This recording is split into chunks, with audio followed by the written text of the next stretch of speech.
আপনার জানুয়ারির মধ্যে কি হয়ে যাবে, রিটেন হয়ে যাবে। এখানে নির্বাচনের সাথে ইয়ার কোনো সম্পর্ক নেই, এক্সামের কোনো সম্পর্ক নেই। নির্বাচনের কারণে মানুষ কি ভাত খাওয়া বন্ধ করে দিবে? যে নির্বাচন খাওয়া দাওয়া বন্ধ হয়ে থাকে, ঘুম হবে না, এরকম কিছু? তাহলে নির্বাচনের সাথে এই পরীক্ষার কোনো সম্পর্ক নাই, পরীক্ষা পরীক্ষার মতো হয়ে যাবে। বরাবর আপনার 2 মাসের মতো হাইয়েস্ট, এমন হতে পারে আগেও হয়ে যেতে পারে। 1 মাস বা 2 মাস পাইলে ওটা হলো বোনাস। এবারে যারা পেয়েছে এরা হলো ওই এই, ইসের এই, কোরবানির একটা ছুটি ছিল, এরপরে হল টল করতে পারে নাই, আবার কি কি যেন পরীক্ষা ছিল, এইসব কারণে।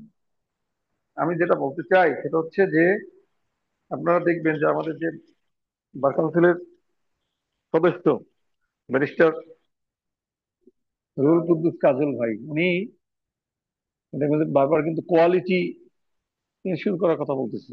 লাস্ট একটা আমি দেখলাম ওনার, যে হাইকোর্টে আইনজীবী হয়েছে, 2 লাইন ইংরেজিতে বলতে পারে না, লিখতেও পারে না। হ্যাঁ, এই আক্ষেপ থেকে প্রশ্নের মান কিন্তু আবার আপনারই হয়ে যাবে, প্রশ্নের মান কঠিন হবে। কারণ যারা অলরেডি হয়ে গেছে তারা চায় না যে এখানে নতুন ওরকমের করে ঢুকুক। সো নতুন পরীক্ষাও নিবে। আমাদের এলাকায় একটা কথা বলে যে চোরকে বলে চুরি করতে, আর গৃহস্থকে বলে সজাগ থাকতে। এটা নিশ্চয়ই বাংলাদেশের বিভিন্ন এলাকায় এটা প্রভাব। আপনাদেরকে মানে পরীক্ষাও নিবে, পরীক্ষার কাজ পরীক্ষা হবে, কিন্তু ওইভাবে আপনি যদি প্রস্তুত না থাকেন, আপনার যদি প্রিপারেশন না থাকে, তাহলে কিন্তু কাজ হবে না। এই যে দেখবেন সামনে যে রিটেনের রেজাল্ট দিবে না, এরা যে এমসিকিউ পাস করে গেছে তার মানে এ তো অনেক মেধাবী নাকি? রিটেনের মানে যতটুকু আপডেট পাচ্ছি তাতে পাশের হার খুবই কম, খুবই কম। 40% পাস করে কিনা সন্দেহ আছে। বুঝতে পারতেছেন? তারা তো একটা কম্পিটিটিভ এক্সাম দিয়ে এমসিকিউ পাস করছে, সেখান থেকে যদি আবার রিটেনে গিয়ে কত পার্সেন্ট, 40%, সংখ্যাটা কিন্তু অনেক কম। সিরিয়াস, আমি এখন পড়া নিব। আরে সকালে ক্লাস দিছে কই, কারো কোনো খবর নাই। হ্যাঁ, আচ্ছা, তাহলে আসবেন যাবেন, তাহলে লাভ কি? বই বন্ধ আছে, বই বন্ধ করেন।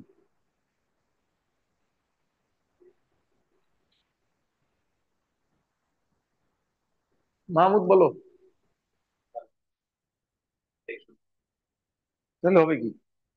ক্লাসে আসি পুরনো হলো 1 2 3 4, 4 জন হলো পুরনো, এই 2 জন তো নতুন। নতুন না? নতুন। তো এরা তো বলবে আমি জানি না। হ্যাঁ,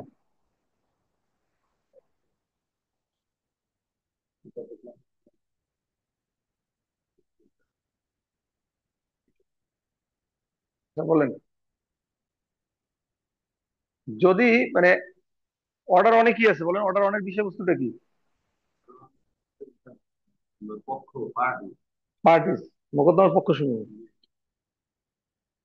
আমি কাকে বিবাদী করব এই ব্যাপারে যদি সন্দেহ থাকে,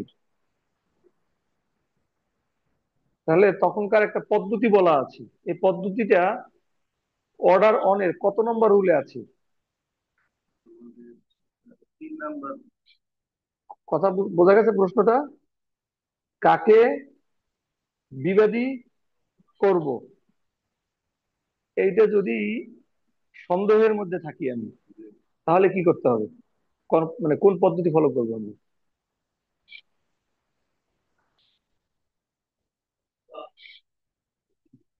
হুম, বলেন কি পড়বেন?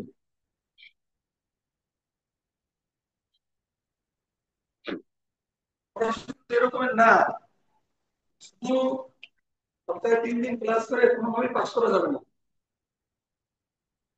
3 দিন ক্লাস করলে 120 পাওয়া যাবে। শুনে শুনে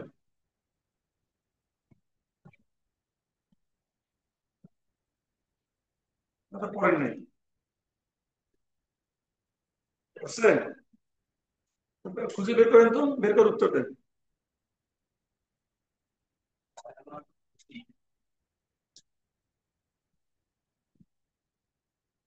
খুঁজে খুঁজে বের করেন, বের করেন, অর্ডার অন বের করেন।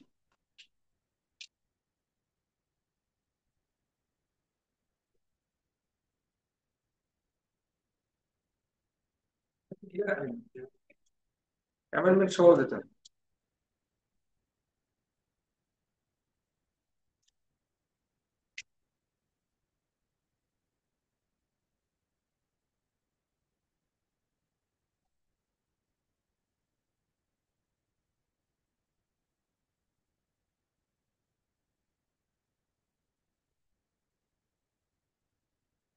বলেন।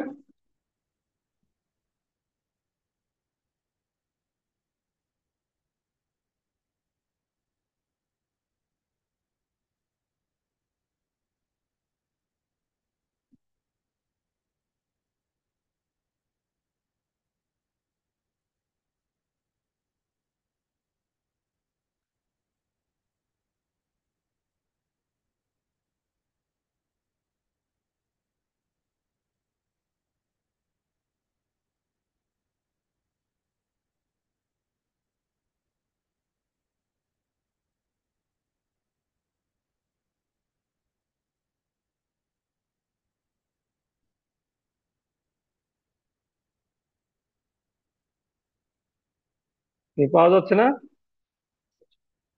বই আনেন নাই?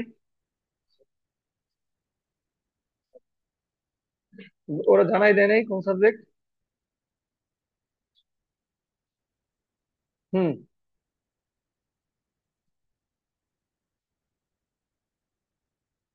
এখানে কি লেখা? when plaintiff in doubt from whom redress is to be sought, মানে কি কার নিকট প্রতিকার দাবি করবে সে সম্পর্কে যখন বাদীর সন্দেহ থাকে। এই প্রশ্নটা করছি 1-7।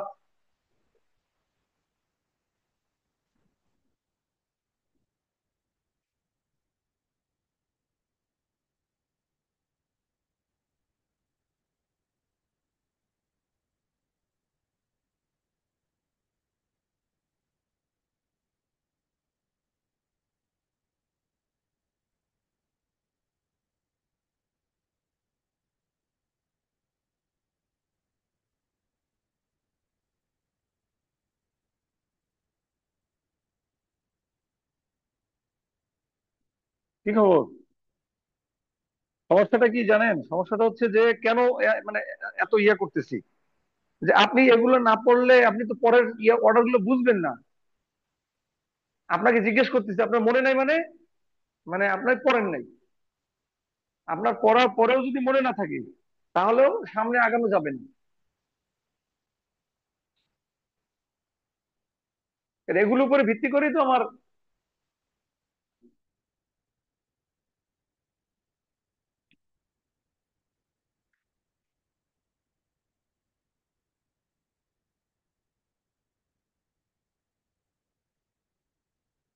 আচ্ছা, আমাদের সিভিল মামলার স্টেজ গুলো কি কি হবে মনে আছে? স্টেজ গুলো কি কি? প্রথমে আর্জি দাখিল নাকি? কত অর্ডার? আর্জি দাখিল, অর্ডার 4, ইনস্টিটিউশন অফ সুট। আচ্ছা, 4 আর্জি যা দাখিল করব কোন কোন অর্ডারের বিধান অনুযায়ী?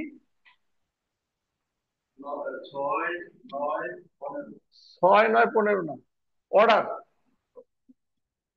6 এবং 7। 6 এবং 7-এ বলা আছে কি, সাথে কি আরজির মধ্যে কি কি থাকবে। আর প্লেন্টের, প্লেন্ট এবং রিটেন স্টেটমেন্ট কে কি বলে? প্লিডিং বলে। তাহলে প্লিডিং এর কিছু উপাদান কততে বলা আছে? প্লিডিং এর উপাদানগুলো কততে বলা আছে? প্লিডিং 2-এ।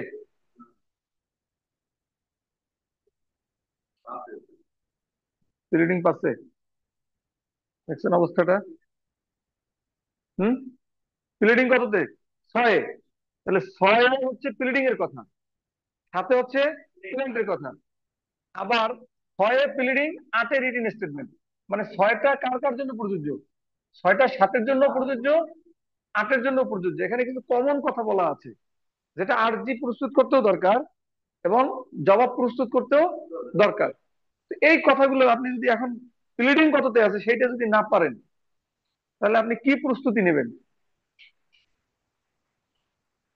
7টা সাবজেক্টে আপনি কি প্রস্তুতি নেবেন আপনি বলেন একটু।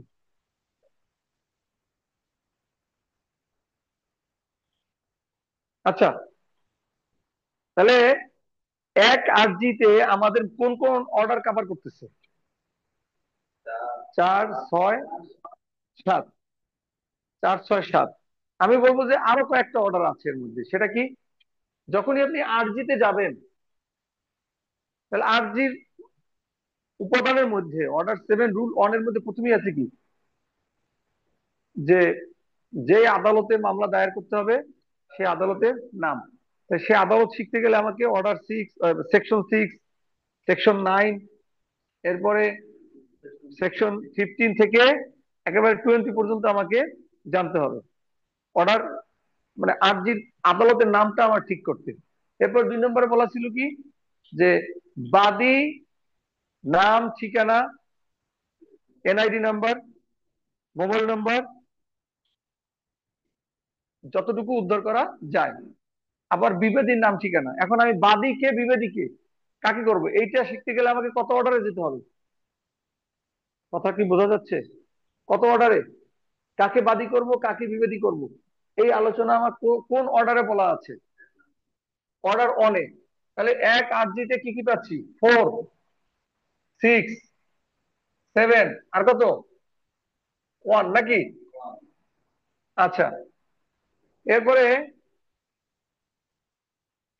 অর্ডার 2 কি আসে? অর্ডার 2 এর মূল বিষয় ছিল কি?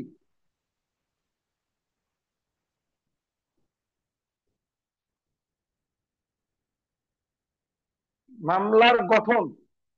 মামলার গঠন, যে আরজিটা এমন ভাবে করতে হবে যেন সমস্ত দাবি আমার এক মামলার মধ্যে চলে আসে, যেন মাল্টিপ্লাসিটি অফ সুট মানে একাধিক মামলার উদ্ভব না হয়। মনে আছে না নাই? এরপরে যদি আমি যত দাবি আছে সব যদি আমি অন্তর্ভুক্ত না করি, কোনো দাবি যদি আমি ইচ্ছা করে ছেড়ে দেই, তাহলে ওই বিষয়ে পরবর্তীতে আর মামলা করা যাবে না। এই কথাগুলো যদি আমি না জানি, তাহলে কি আমি আরজি প্রস্তুত করতে পারবো? আমার কথা কি বোঝা যাচ্ছে না যাচ্ছে না? এই কথাগুলো আমাকে কে শিখাচ্ছে? অর্ডার 2। আচ্ছা, এরপরে মামলা করতে গেলে কি আমি নিজে করব না উকিলের মাধ্যমে করব, এই ব্যাপারে একটা বক্তব্য আছে কিনা? কত অর্ডারে?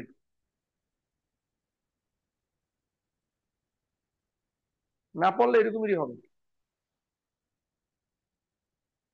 অর্ডার 3, দেখেন এখানে বলা আছে রিকগনাইজড এজেন্ট অ্যান্ড প্লিডার, স্বীকৃত প্রতিনিধি এবং উকিল বা আইনজীবী। তাহলে এক আরজি প্রস্তুত করতে আমার কতগুলো লাগতেছে, অর্ডার লাগতেছে? আবার একটু করেন আপনারা। অর্ডার 7, প্রথমে কি, ইনস্টিটিউশন অফ সুট। সেখানে বলছে আমাকে মামলা দায়ের করব কিসের মাধ্যমে? আরজির মাধ্যমে। একটু বোঝার চেষ্টা করুন। মামলা দায়ের করবো কিসের মাধ্যমে? আরজির মাধ্যমে। এই কথাটা, এই জ্ঞানটা আমাকে কে দিয়েছে? প্রথমে দিয়েছে section 26। Section 26, institution of suit. Section 26 এর বর্ণনা কথা বলা আছে অর্ডার 4-এ। অর্ডার 4-এও কি আছে? Institution of suit. এ পর্যন্ত বুঝছি নাকি বুঝি নাই? আচ্ছা, তাহলে ইনস্টিটিউশন অফ সুট কিভাবে করব? আরজির মাধ্যমে। তাহলে আরজিটা কিভাবে তৈরি করতে হবে এই কথাটা অর্ডার 4 একটু বের করেন। বুঝছি, আবার নতুন করে একই জিনিস কবে শেষ করবো আমি? অর্ডার 4-এ যান।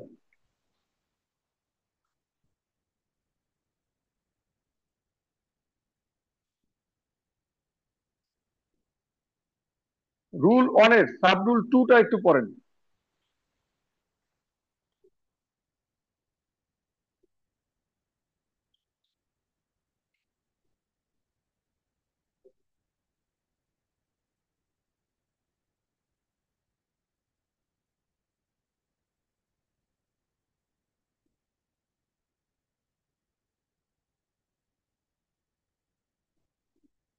অর্ডার অনের রুল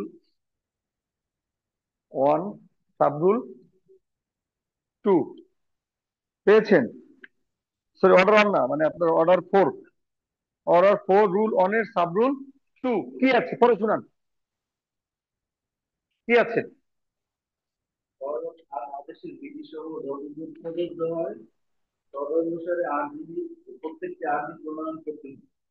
তাহলে আমি কি গল্প করতেছি না বইয়ের মধ্যে কথা? তাহলে দেখেন, একটা মামলা করবো কিসের দ্বারা, আমার বলেন, মামলা করবো কিসের দ্বারা? আর্জির দ্বারা। সেকশন 26 বের করেন, ক্লাসে মুখস্থ করা লাগবে। জান, সেকশন 26 পড়েন।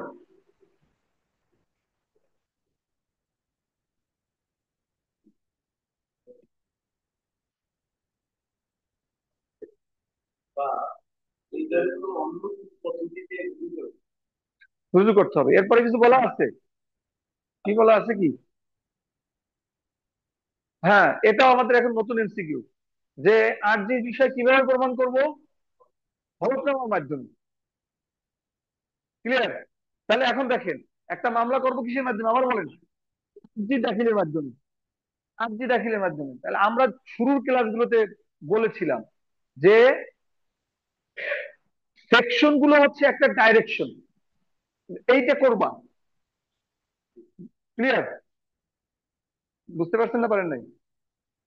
এখন ওই যে মানে উদাহরণ দিতে গেলে আমার কোন থেকে পাপটা হয়ে যায় কিনা, এমনি তো বাইরে এলার্জি।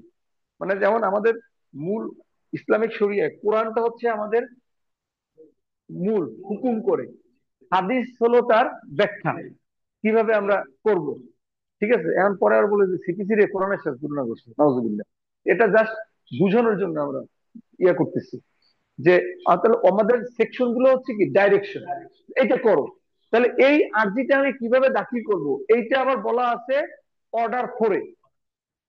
অর্ডার ফোরে ওখানে শুধু বলছে কি একটা মামলা আর্জি দাখিলের মাধ্যমে করতে হবে। এখন আর্জিটা যে দাখিল করব, সিপিসিটা একেবারে প্রথম কোন পথে আপনি হাঁটবেন সেই বর্ণনাগুলো আমার সিপিসিতে বলা আছে। অর্ডার করে গিয়ে দেখেন, এখন বলছে আর্জিটা কার কাছে দাখিল করব? আর্জিটা দাখিল করব কোর্টের কাছে অথবা কোর্টের মনোনীত কর্মকর্তার কাছে। আর্জিটা দাখিল করব, তাহলে এটা ব্যাখ্যামূলক না? এরপরে হচ্ছে বলা আছে, বের করেন অর্ডার ফর, বের করেন তাড়াতাড়ি।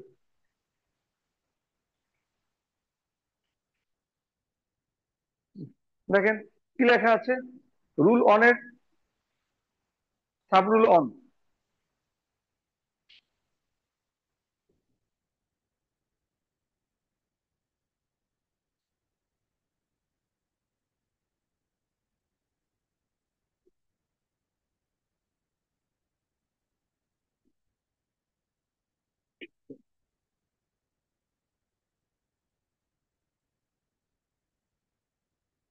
পেয়েছিলেন? বাকি কি আছে আমি বলে দিচ্ছি, দেখেন। Together with as many true copies of the plaint as there are defendants for service of summons. মানে যতজন বিবাদী আছে ততটি সমন না, আর্জির কপি দিতে হবে। কি উদ্দেশ্যে? বিবাদীকে সমন দেওয়ার উদ্দেশ্যে। তাহলে এই কথাটা ব্যাখ্যামূলক কিনা? তখন শুধু বলছে যে আর্জির মাধ্যমে। তাহলে আর্জিটা কার কাছে দেবো? খালি আর্জি দিলে কি হবে? এখন দেখতেছি কি শুধু আর্জি দিলে হবে না, আপনি যেই কয়জন বিবাদী করবেন সবাইকে আর্জির একটা কপি দিতে হবে। এরপরে দেখেন কি বলা আছে আপনার রুল অনের সাব রুল অন বিটা একটু পড়েন দেখেন।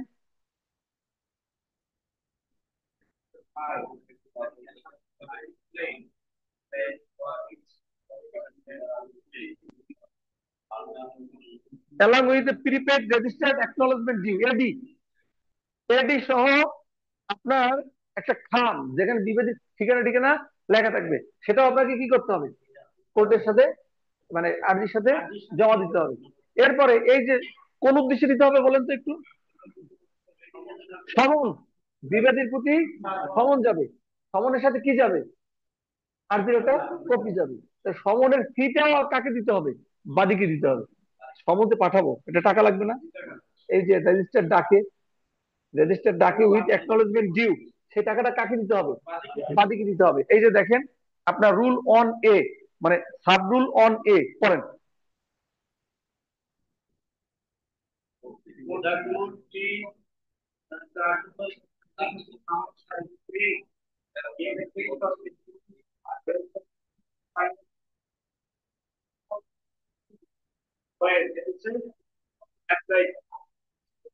তাহলে বোঝা যাচ্ছে যে আপনাকে এই সমনের জন্য যে প্রসেস ফি, কোর্স ফিস, এইটাও আপনাকে বহন করতে হবে। তাহলে ওখানে শুধু বলছে আরজি দাখিল, এর এখন দেখলাম যে শুধু আরজি দাখিল না, আরজির সাথে মানে নাম ঠিকানা পূর্ণ করে অ্যাকনলেজমেন্ট ডিউ সহ সাম দাখিল করতে হবে, টাকা দিতে হবে, আরজির যতজন বিবাদী ততটা আরজির কপি দিতে হবে। এই কথাটা কে শিখাচ্ছে আমাকে? অর্ডার ফোর শিখাচ্ছে। অর্ডার ফোর এর যেটা বলছিলাম রুল ওয়ান এর সাব রুল টু দেখেন, সেটা বলছে যে আরজিতে আমি এখন কিভাবে নাম বলতেছি খালি কি আরজি, আরজি প্লেন্ট, এন্ড প্লেনটা কিভাবে বানাবো, লিখবো কি, এই কথাটা কি বলছে? বলছে যে সিক্স আর সেভেনে যাও। আমি এবার বুঝতে পারতেছি। তাহলে 26, 4, 6, 7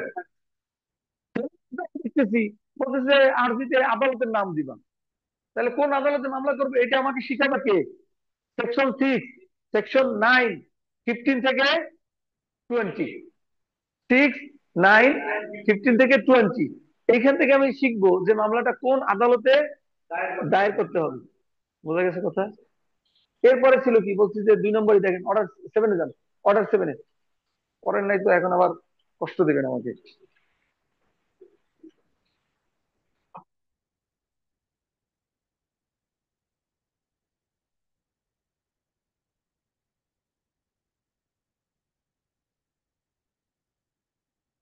দেখেন অন বিতে কি আছে? অন ক্লোজ বিতে, subrule on clause B, name description. হ্যাঁ, তাহলে এই যে প্রথমে বলছে তাহলে তুমি বাদীর নাম ঠিকানা দিবা। এবার বলছে কি আবার মোবাইল নম্বর, বাসস্থান। এরপর বলছে কি বিবাদীর নাম ঠিকানা দিবা। এখন কে বাদী হবে, কে বিবাদী হবে, এই কথাটা আমাকে কে শিখাচ্ছে? Order one. অর্ডার সেভেন বলছে বাদী বিবাদীর নাম উল্লেখ করতে হবে। এখন কাকে বাদী করবো, কাকে বিবাদী করবো, এইটা কিন্তু অর্ডার সেভেনে বলে নাই। তো এইটার জন্য আমার কোথায় যেতে হবে? অনে যেতে হবে। এবার বুঝছেন? দেখেন অর্ডার লেখা আছে পার্টিস টু দ্য সুট,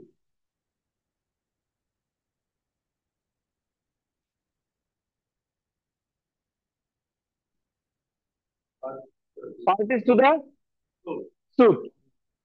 আচ্ছা, মামলার পক্ষসমূহ দেখেন রুল ওয়ানে বলা আছে who may be joined as plaintiff, কে বাদী হবে।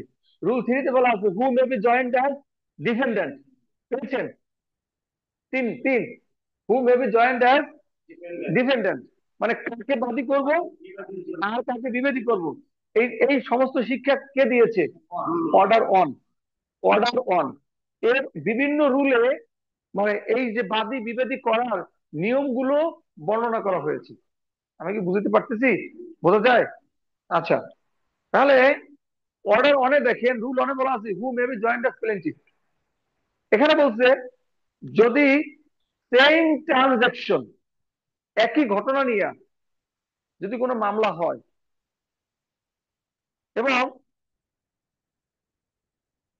একই ঘটনায় যদি এমন কিছু ব্যক্তি জড়িত থাকে যারা পৃথক পৃথক মামলা করলে ওই মামলায় সেম কোশ্চেন অফ ফ্যাক্ট এবং ল অ্যারাইজ করবে, আইনের প্রশ্ন এবং ঘটনার প্রশ্ন উত্থাপিত হবে, তাহলে ওই সকল ব্যক্তি মামলায় বাদী হইতে পারবে। কথাটা কি বুঝতে পেরেছেন? যেমন মনে করেন মাওলানা, হ্যাঁ মাওলানা বাড়ি কই, পটুয়াখালী কোথায়? দুমকিতে। আচ্ছা, দুমকিতে কয় ভাই বোন? তিন ভাই তিন বোন। এই ওনাকে দিয়ে আমরা একটু উদাহরণ দিব। বাবা জীবিত আছে? আচ্ছা, তা এখন ধরেন ওনারা তিন ভাই তিন বোন। উনি ধরেন হুজুর মানুষ, টুপিটা তো একটা নির্দিষ্ট মার্কার টুপি দেখা যাইতেছে, চেহারার মধ্যে একটা ছাপ আছে। হ্যাঁ, এখন ধরেন হুজুর মানুষ, উনি হয়তো ওনার বোনদের সম্পত্তি বুঝিয়ে দিচ্ছে। যদি ধরে নেন যে সে ভালো মানুষ না, সে বোনদের সম্পত্তি বুঝিয়ে দেয় না বা দিচ্ছে না, এবং তিন ভাই তিন ভাই বলছেন না? তিন ভাই তিন বোন, তিন ভাই জোট বাঁধছে যে এই সম্পত্তি বোনদেরকে দেওয়া হবে না, ঘুরাবে।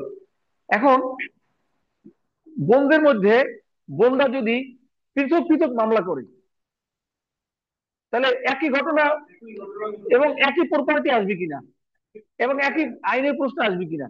ধরেন ওনারা কি মামলা করবে? বন্টনের মামলা। যে ছোট বোন মামলা করলেও যে বাইরে আমার কি দিচ্ছে না, বুঝাই দিচ্ছে না। মেজো বোন একই কথা, হ্যাঁ, বড় বোন একই কথা। তাহলে তারা তিনজনে কি করতে পারবে? মামলায় বাদী দিতে পারবে। বোঝা গেছে না যায়নি? Who may be joined as plaintiff. Clear? একটু পড়েন। Order one, rule one, who may be joined as plaintiff. Mahmud, তুমি যে লাইনে হাঁটতেছো বাবা, পাস করবা না। আমার কথা একবারে কাটসাট কথা। তোমাকে এই লায়নগিরি ছাড়তে হবে সব ছেড়ে, হ্যাঁ, একেবারে 3 মাস, এখন তো 3 মাস আছে সময় নাকি, এই 3 মাস একটানা যদি টেবিলে না বসো তাহলে পাস আসবে না। সবার জন্য একই কথা।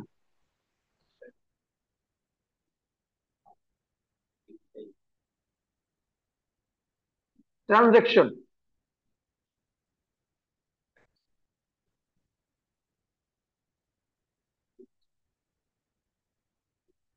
বোঝা যায় নাকি যায় না? বিবাদের ক্ষেত্রে উল্টা, এখানে হচ্ছে কি দাবি। আর বিবাদের ক্ষেত্রে ধরেন এই তিন বোন যদি প্রত্যেককে আলাদা আলাদা বিবাদী করতো, বাদী তো হইলো একসাথে, ধরলাম আলাদা আলাদা মামলা করবে না, এখন তিনজনে মিলে কি করবে? একত্রে মামলা করবে। এখন ওনারা একবার বিবৃতি করলো, আরেকটা মামলায় আরেকজনের বিবৃতি করলো, আবার আরেকজনকে আরেকটা মামলায় করলো। এই তিন মামলায় সেম ঘটনা ইয়ে হবে কিনা বিবাদীদের ক্ষেত্রে? তাহলে বিবাদীরা তখন কি করবে? ওই সকল ব্যক্তিকে আবার একত্রে কি করতে হবে? বিবাদী করতে হবে। এটা কতর কথা? এটা হচ্ছে তিনের কথা। Who may be joined as defendant. ঠিক আছে না? আচ্ছা, এখন দেখেন তো একটা অর্ডার আছে, রুল আছে একটা, সেপারেট ট্রায়াল, পৃথক বিচার আছে। বেশি দূর যাওয়া লাগবে না। রুল 2, কোর্ট মে অর্ডার, আছে কি না? এই যে power of court two order separate trial, পৃথক বিচারে। Order one rule 2।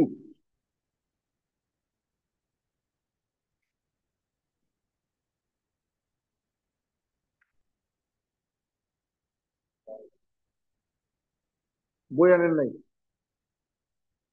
এটিম এটিম লাগতেছে নিজেকে, তো মাঝখানে রাখেন, তাবলিগের মধ্যে ভাগে ভাগে ইয়ে করেন।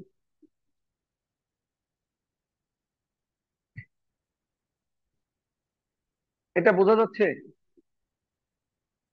কোর্ট মে অর্ডার সেপারেট ট্রায়াল,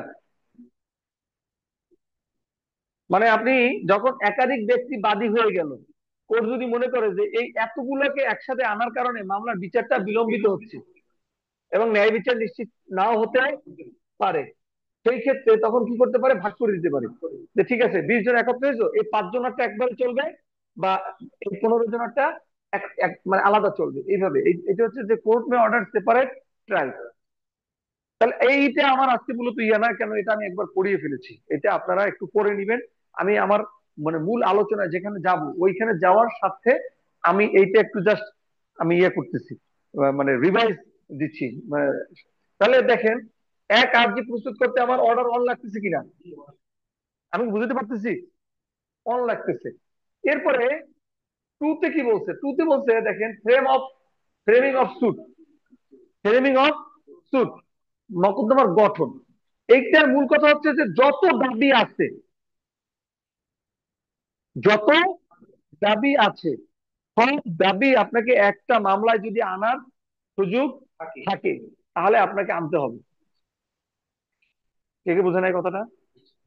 বুঝতে পারছেন? মানে আজকে একটা, আবার 2 দিন পরে আরেকটা মামলা করবেন। মানে আইনের স্পিরিট হচ্ছে এই যে মাল্টিপ্লাসিটি অফ সুট, মানে বহু মামলার যেন উদ্ভব না হয়। এই কারণে যা চাওয়ার যদি সুযোগ থাকে আপনাকে এক মামলাই চাইতে হবে। তাহলে ওই বিষয়ে যদি আপনি না চান,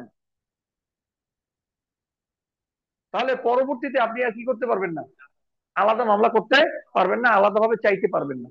এটা তখন আপনি তামা দিতে বাড়িতে হয়ে যাবে আপনার মানে বিষয়টা। তাহলে দেখেন, আর থ্রিতে বলছে recognised agent and plead pleading pleader, recognised agent and pleader, মানে মামলাটা কে করতে পারবে, মানে আপনার মামলা আপনি নিজে করতে পারবেন কিনা, নাকি আইনজীবী লাগবে, এই ব্যাপারে কে বলছে বক্তব্য? থ্রি বলছে। সেখানে বলছে প্রথম কথা হচ্ছে যে নিজে নিজে পারবে, ইন পার্সন। এরপর হচ্ছে রিকগনাইজ এজেন্ট। তিন নম্বর হচ্ছে প্লিডার। কথা কে কে বুঝি নাই? মামলা করতে কে পারবে? ধরেন আপনি অ্যাডভোকেট না, কিন্তু আপনি সিপিসি শিখছেন। সিপিসি শেখার পরে আপনি জানলেন যে আরজিটা কিভাবে লিখতে হয়, আপনি সমস্ত আইন কানুন জানছেন, কোর্ট ফি কত লাগবে, কিভাবে ইয়া করবেন, দাখিল করবেন, কার কাছে দিবেন, আপনি এটা জানেন। আপনি এখন মামলা দায়ের করতে পারবেন কিনা? প্রশ্ন বুঝছেন? উত্তর কি? পারবো, ইন পার্সন। কত অর্ডার অনুযায়ী পারবো? Three, three order. এরপর হচ্ছে আপনি পারেন না, আপনার ভাই পারে, বা আপনার একজন প্রতিনিধি আছে সে পারে, তাকে তাকে দিয়েও করাতে পারবেন, এটাও কথা বলা আছে, থ্রিতে বলা আছে। থ্রি রুল ওয়ানটা একটু পড়েন।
কি?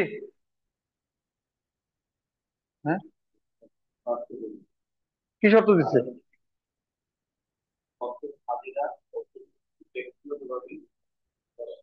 আদালত যদি বলে যে মানে অ্যাডভোকেট না, তোমাকেই আসতে হবে, তখন তাকে আসবে, সে আসবে। তাহলে বোঝা গেছে? তাহলে মামলা আমি কাকে দিয়ে করতে পারবো? ব্যক্তি, তার প্রতিনিধি, অথবা উকিল। তাহলে ব্যক্তিকে, এটা ইন পার্সন, এর তো আর সংজ্ঞা দেওয়ার দরকার নেই, আছে। Agent K? Who is agent? এইটা তিনের দুইয়ে বলছে, অর্ডার থ্রি রুল টু তে বলছে। দেখেন, এজেন্ট, স্বীকৃত প্রতিনিধি কে, রিকগনাইজড এজেন্ট কে? রিকগনাইজড এজেন্ট হচ্ছে এক নম্বরে যে একজনের পক্ষে পাওয়ার অফ অ্যাটর্নি হোল্ড করে। কি হোল্ড করে? Power of attorney. মানে আমি আপনাকে পাওয়ার অফ অ্যাটর্নি দিলাম, তাহলে আপনি আমার কি? এজেন্ট। এজেন্ট সিপিসি অনুযায়ী আপনি আমার এজেন্ট, প্রতিনিধি। এখন পাওয়ার অফ অ্যাটর্নি নাই, কিন্তু স্বীকৃতভাবেই একজন ব্যক্তি যদি অন্য একজন ব্যক্তির পক্ষে ব্যবসা বাণিজ্য পরিচালনা করে, ব্যবসা বাণিজ্য পরিচালনা করে, তাহলে সেও আইনত কি হিসেবে বিবেচিত হবে? এজেন্ট হিসেবে বিবেচিত হবে। এখন এই এজেন্ট হওয়ার লাভটা কি, মানে একজনের এজেন্ট থাকার লাভটা কি? এজেন্ট থাকার লাভ হচ্ছে সে তার পক্ষে মামলা পরিচালনা করতে পারবে, সে সমন রিসিভ করতে পারবে একটা মামলার, সমন সে রিসিভ করতে পারবে। গেল, এরপরে বাকি থাকলো কি প্লিডার। প্লিডারের সংজ্ঞা আপনার এইখানে দেয় নাই, এই সে দেয় নাই, অর্ডারে দেয় নাই। প্লিডারের সংজ্ঞাটা দেওয়া আছে সেকশন 2 এর আপনার হচ্ছে কি সাবসেকশন 15। জান, সেকশন 2 সাবসেকশন 15।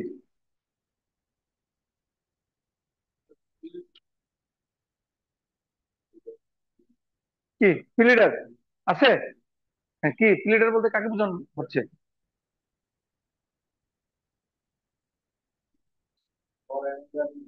হ্যাঁ, যিনি একজনের পক্ষে কোর্টে মামলা পরিচালনা করতে পারে, অনুমতিপ্রাপ্ত। স্বাভাবিকভাবে আমরা বুঝি যে প্লিডার বলতে এখানে কাকে বোঝানো হচ্ছে? অ্যাডভোকেটকে। তাহলে অর্ডার 3 মোটামুটি বোঝা যাচ্ছে। এখানে যেটা বলছে অর্ডার 3 রুল 4, যে একজন প্লিডার যতক্ষণ পর্যন্ত না নিয়োগ প্রাপ্ত হবে, যেটাকে আমরা বলি ওকালতনামা, মানে যিনি ক্ষমতাপ্রাপ্ত যতক্ষণ না হবে ততক্ষণ পর্যন্ত অন্যের পক্ষে সে মুভ করবে না, প্লিট করবে না। একটু পড়েন 3, 4।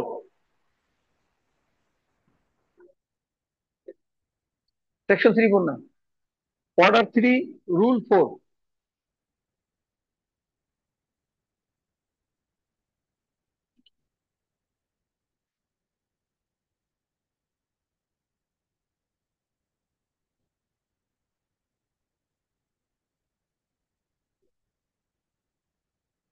অর্ডার 3 রুল 4 কি বলা আছে?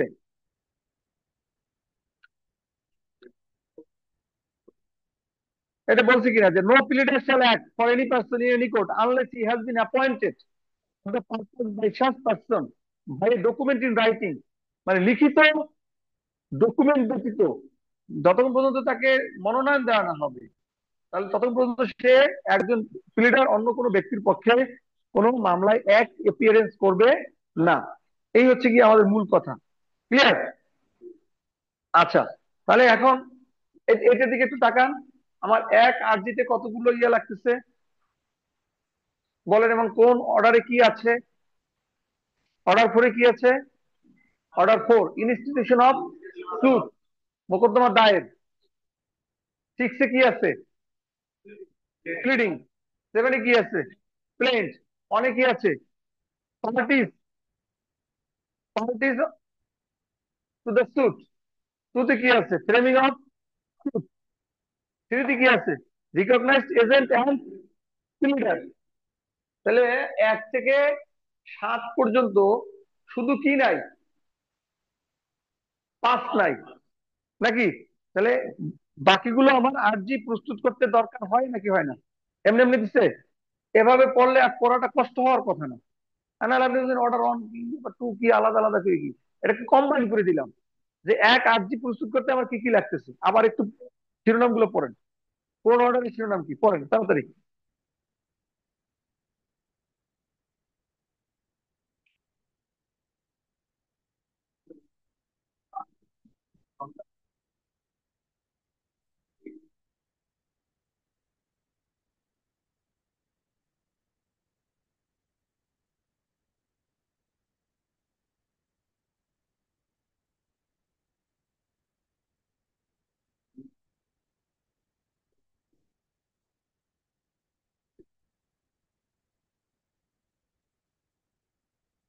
একটু লেখেন, বই বন্ধ করে লেখেন।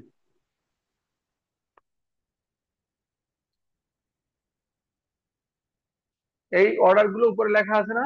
কোন কোন অর্ডার ভুলে গেলেন? এই যে লেখেন কোন অর্ডারে কি আছে।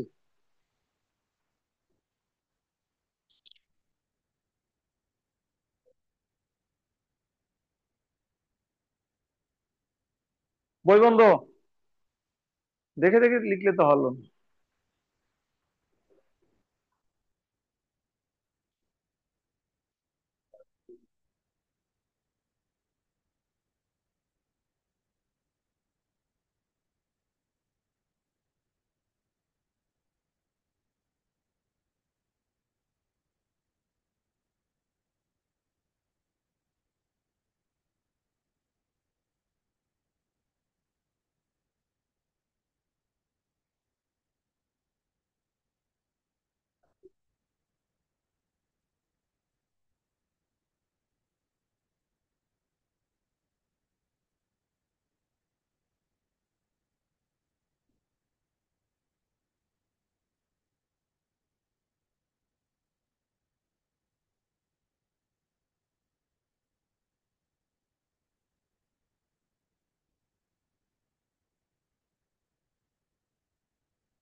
এই, আপনারা বই দেখতেছেন কেন? আমি বলছি কি যে পড়াইলাম না, এটা মাথার মধ্যে নাই? যা শুনছেন, যার যতটুকু পারেন লিখতে, মেমোরিকে টেস্ট মানে ইয়ে করতে দেন।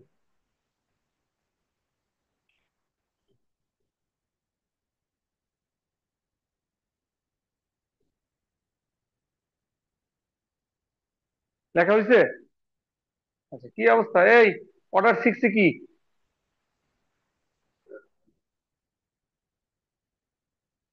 বলেন? কি সরি? অর্ডার সিক্সে কি সরি আছে? তাহলে হ্যাঁ, আর তো বলিনি আপনারে, আমি উপরে দিয়ে দিয়েছি যে কোনগুলো লিখতে হবে। এই, বই খুলতেছো কেন? আহা, এখানে বসে নকল চলতেছি।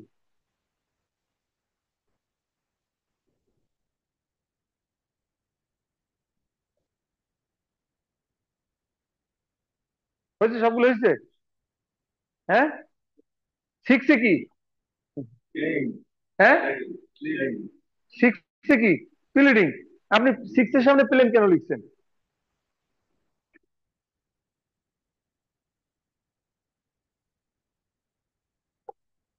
এই যে এই মাত্র পড়াইলাম, বুঝছি, ক্লাসই পড়া মুখস্থ করা লাগবে, 4 ঘন্টা ব্যাপী ক্লাস লাগবে।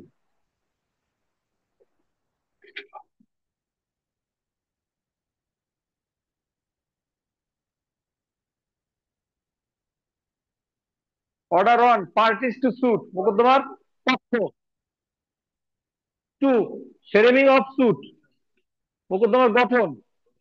Three, recognised agent and pleader. Four, institution of suit. Six, pleading. Seven, plaint. এর মধ্যে কঠিন কি আছে? আবার বলেন, অনেকই। Parties to suit. টু এ কি? Frame of suit. থ্রিতে কি? Recognised agent and pleader. ফোরে কি? Institution of suit. সিক্সে কি? প্লিডিং। সেভেনে কি? প্লেন্ট। কঠিন। বলেন তো, আপনি বলেন, থ্রিতে কি? দুমকি, বলেন। এই পাশে, দুমকির পাশে বলেন, থ্রিতে কি? অর্ডার থ্রিতে কি?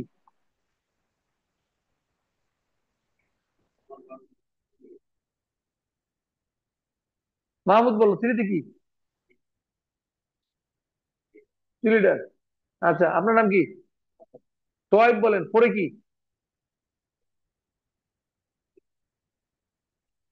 হ্যাঁ, ইনস্টিটিউশন অফ সুট। আচ্ছা, আপনি বলেন, সিক্সে কি? আপনি বলেন, অনে কি? এই, হুম, পক্ষ। টু এ কি? গঠন, ফ্রেম অফ সুট। আচ্ছা, তো এবার মোটামুটি বোঝা গেল। এই ধাপটা বুঝাতে গিয়ে এতগুলো কথা 1 ঘন্টা ব্যাকে নিয়ে গেছেন আমাকে, 1 ঘন্টা পড়া না পারার কারণে।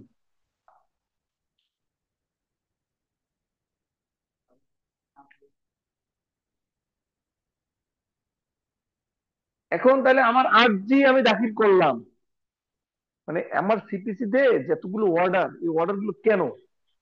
এটাকে আপনাকে একটা সিস্টেমের মধ্যে না নিয়ে আসলে আপনি পড়াটা বুঝবেন না। এতগুলো অর্ডার আমার কেন বললাম বলেন তো? মামলার আর্জিটার জন্য আমার দরকার।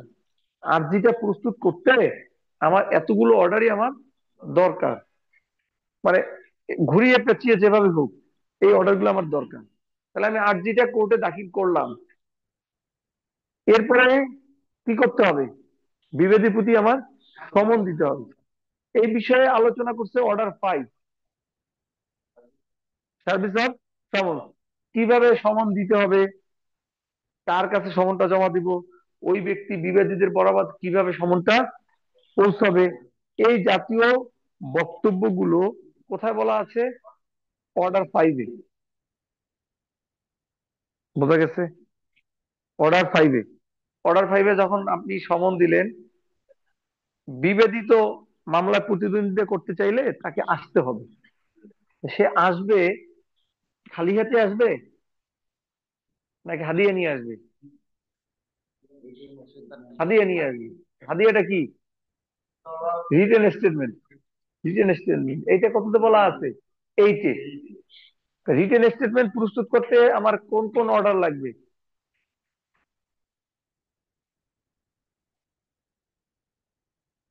বলেন?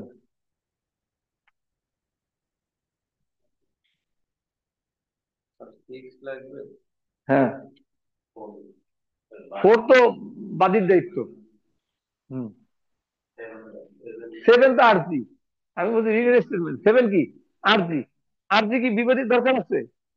তার তো দরকার নাই। মানে আমি বলছি যে সে যে জবাবটা লিখবে, জবাব লিখতে গেলে কোন কোন নিয়ম তাকে ফলো করতে হবে, অনুসরণ করতে হবে। কোন কোন নিয়ম? সিক্স, এইট, আর হচ্ছে গিয়ে তার জন্য থ্রি। যে জবাবটা সে কি নিজে দিবে না আপনার এজেন্টের মাধ্যমে দিবে? আর বাকিগুলো সব কার জন্য? বাদীর জন্য।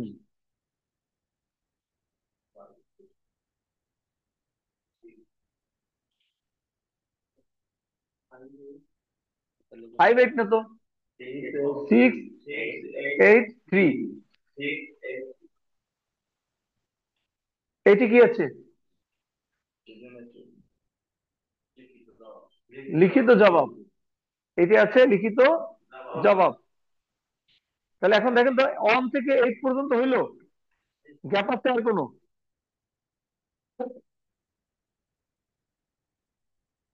দুজনের মিলে আটটা লাগবে।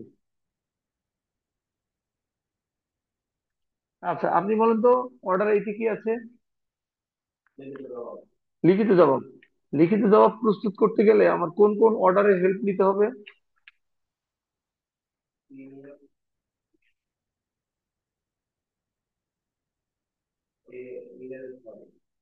তিন, ছয়, আট। তিন, ছয়, আট। মূল হচ্ছে আমার আট। মূল আট। আরজির জন্য মূল হচ্ছে সেভেন আর সিক্স। সিক্স এর বিধানও লাগবে, কারণ এটা ছাড়া তো আর আপনার হবে না, কারণ সিক্স এ কিছু কমন কথা আছে। যেমন বলা আছে প্লিডিং এ স্বাক্ষর লাগবে। তাহলে কি আরজিতেও স্বাক্ষর লাগবে, জবাবেও স্বাক্ষর লাগবে, সত্যপাঠ লাগবে, আরজিতেও লাগবে, জবাবেও লাগবে। প্লিডিং সংশোধন করা যাবে। আপনি আরজিও সংশোধন করতে পারবেন, জবাবও সংশোধন করতে পারবেন। ক্লিয়ার নাকি ক্লিয়ার না? ক্লিয়ার। আচ্ছা, অর্ডার সেভেনটা আবার একটু পড়েন, নাহলে এইট বুঝবেন না। অর্ডার সেভেনে তাহলে আরজিটা আমরা প্রস্তুত করবো নাকি? আর কি ছিল অর্ডার সেভেনের? রুল অনটা একটা একবার আবার পড়েন। Rule on.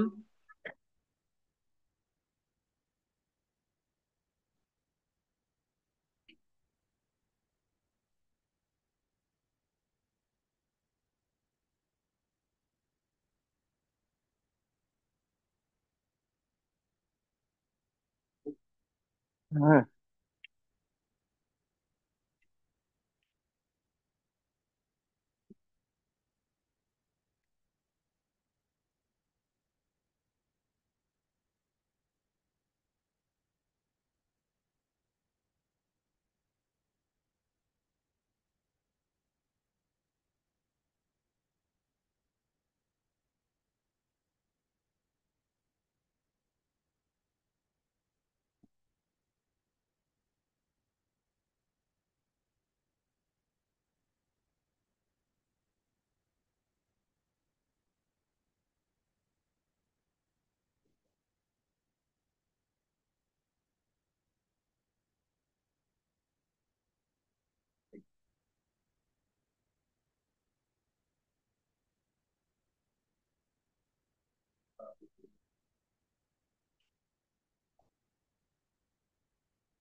হয়েছে, পড়া হয়েছে বেশি এরপরে দেখেন এগুলো থাকতে হবে আরজিতে নাকি। এরপরে আমরা 7 এর রুল 2 পড়িয়েছিলাম যে মানি স্যুট যদি হয়, এটা মনে আছে কিনা? মানি স্যুট হলে একটা প্রিসাইজ অ্যামাউন্ট উল্লেখ করতে হবে। ঠিক আছে। আচ্ছা।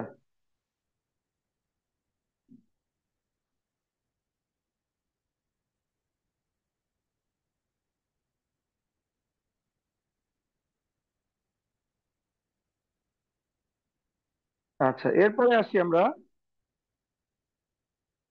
3, 7 এর 3, ইমুভেবল প্রপার্টি যদি হয়, যদি স্থাবর সম্পত্তি হয়, তাহলে বলেছিলাম না যে একেবারে বাউন্ডারিজ এবং সর্বশেষ যে রেকর্ড, ওই রেকর্ডের যে আপনার প্লট নাম্বার, খতিয়ান নাম্বার, এগুলো আপনাকে উল্লেখ করতে হবে। এই বিষয়গুলো আমাকে আরজিতে আরজিতে থাকবে নাকি। এখন একবারে চলে যান যে আমাদের আরজির সাথে আর কি কি দাখিল করতে হবে। Rule 14, rule 14।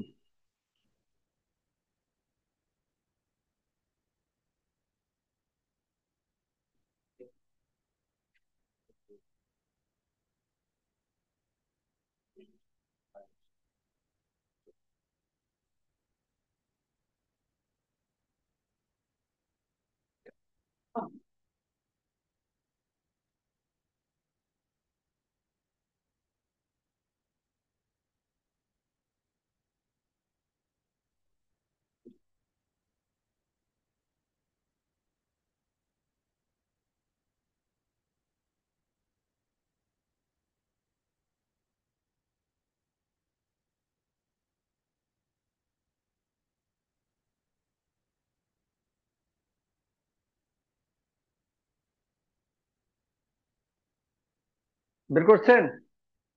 কি বলা আছে? মানে মূল ব্যাপারটা হচ্ছে যে আপনার আরজিটা যেই কাগজপত্রের উপরে নির্ভর করে আপনি প্রস্তুত করেছেন। না, আরজিতে তো আপনি বলেন না মালিকানার একটা সমর্থনে তো আপনি বলেন যে সিএস রেকর্ডীয় মালিক ছিল অমুক, এরপরে এসএ তে অমুকি হয়েছে, এরপরে বিএস অমুকের নাম হয়েছে, তার কাছ থেকে এই দলিল মূল্য অমুকি কিনছে।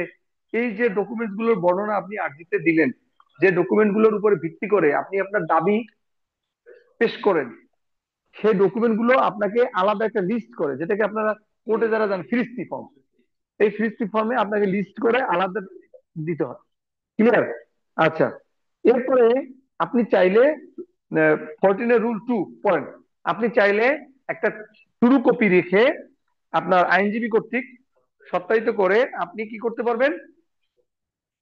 ফেরত নিতে পারবেন।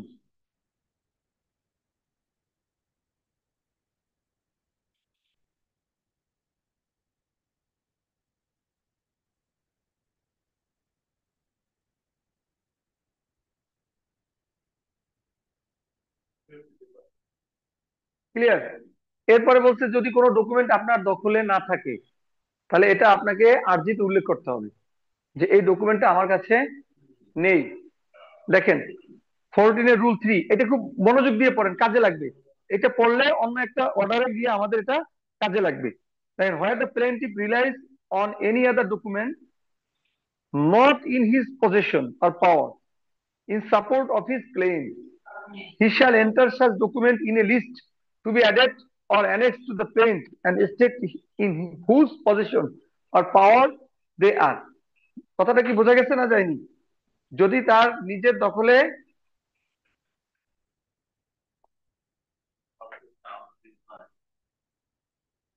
একটা লিস্ট উল্লেখ করবেন, কারণ এটা আমাদের ওই ডকুমেন্টটা তাকে প্রডিউস করতে হবে আদালতে সাক্ষ্য প্রদানের সময়। এখন যদি নিজের কাছে না থাকে তাহলে কেমনে প্রডিউস করবে? তখন অন্য একটা পদ্ধতিতে তাকে যাইতে হয় সাক্ষ্য আইন বা ইয়ে অনুযায়ী, বিধান অনুযায়ী। তো যদি না থাকে নিজের দখলে, সে আর্জিতে এটা উল্লেখ করে দিবে এটা নাই। তাহলে কার দখলে এটাও তাকে আবার ইয়ে করতে হবে। 15-তে যান।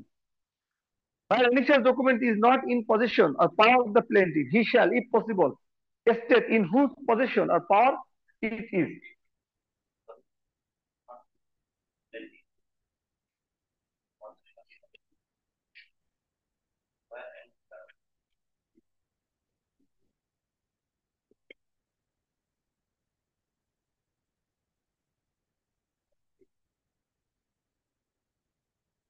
কি কঠিন লাগতেছে?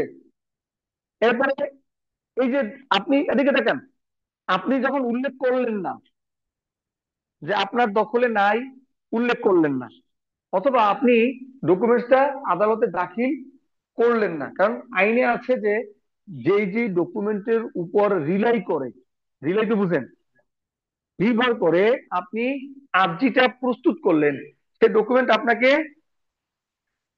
দাখিল করতে হবে নাকি? যদি না করেন তার ফলাফল কি? 18 বিধিটা পড়েন একটু।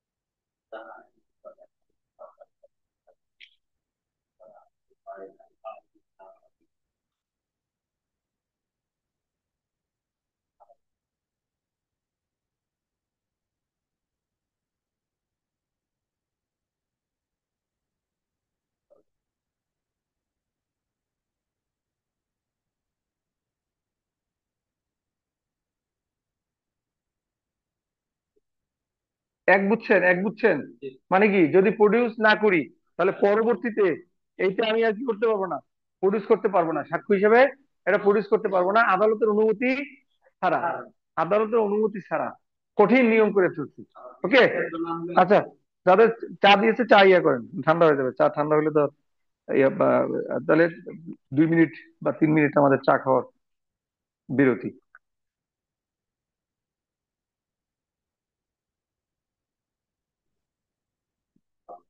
হুম,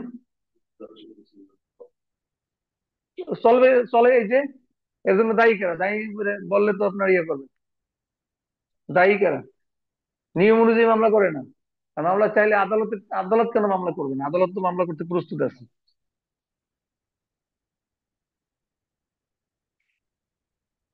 যে যে ডকুমেন্টস দরকার আপনি সেই ডকুমেন্টস দিচ্ছেন না, তাহলে এবারে আপনি 10 বছর পরে বলবেন আমার আর্জিতে সংশোধনী দেওয়া লাগবে, নতুন একটা তথ্য পাইছে। এটা আর্জি প্রস্তুত করার সময় হয়েছিল। হ্যাঁ, এবং এটা হলো পক্ষরাও জানে না যে একটা মামলায় তার কি কি লাগবে, কোন কোন তথ্য দিতে হবে, এই বিষয়গুলো না জানার কারণে ওনারাও গিয়ে আইনজীবীর কাছে তথ্যটা গোপন করে। অনেক সময় দেখা গেল যে মামলায় সে নিশ্চিতভাবে হারবে, তারপর একটা মামলা করে রাখে, চলুক।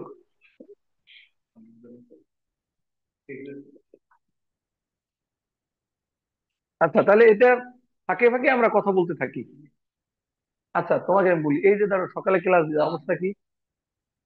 সকালে যে ক্লাস দিলে উপস্থিতি আছে? সকালে কেন আনলাম? হ্যাঁ, তা সে সবাই রে কই?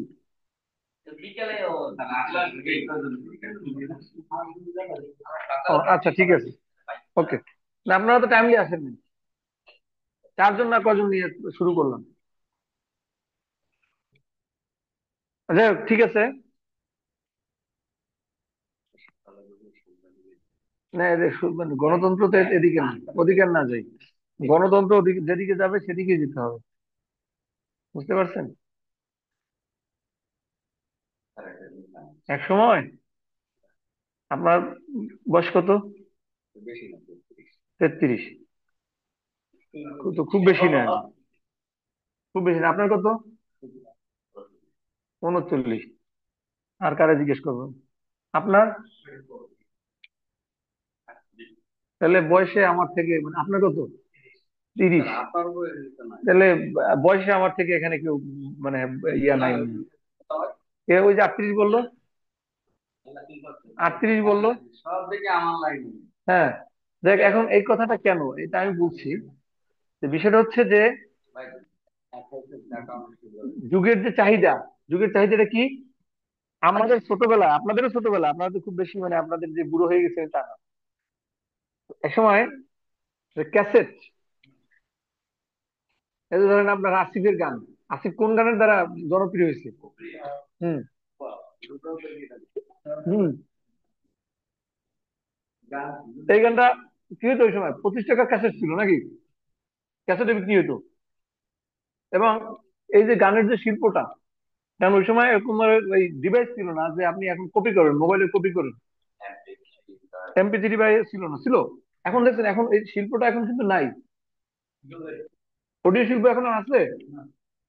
কেউ লাখ লাখ টাকা খরচ করে কেউ ইয়ে বানাবে, ক্যাসেট বানাবে? কেন বানাবে না? আগে তো ক্যাসেট বিক্রি হইতো আগে। তখন যুগের চাহিদাতে আপনাকে ইয়ে করতে হবে নাকি? এখন আমরা চলে আসি লিখিত জবাব, লিখিত জবাবে। অর্ডার 8, এখানে বলছে কি যে সমন প্রাপ্তি থেকে কত কার্য দিবসের মধ্যে? প্রথমত হচ্ছে 30, 30 কার্য দিবসের মধ্যে লিখিত জবাব দাখিল করতে হবে। যদি লিখিত জবাব 30 কার্য দিবসের মধ্যে কোনো কারণে দাখিল করতে না পারে, তখন কি করতে হবে? আরো 30 দিন পাবে। মানে মোট 60 দিন, মোট 60 দিন সর্বোচ্চ। যদি এই 7 দিনের মধ্যে জবাব দাখিল না করে, তাহলে মামলাটা কোথায় যাবে? একতরফার দিকে যাবে। ক্লিয়ার? এমসিকিউ গুলো এখানে বলে দিলাম। তবে যদি বিবাদী সরকার হয়, সরকার যদি বিবাদী হয়, তাহলে আমরা জানি যে বিবাদীকে একটা, সরকার বিবাদী হলে তাকে একটা মামলা দায়ের করার আগে কি দিতে হয়? নোটিশ দিতে হয়। কত ধারা বিধান অনুযায়ী? হুম, মনে করেন, সময় দিলাম, মনে করেন। অর্ডার ইট করেন, রুল অন, তাড়াতাড়ি।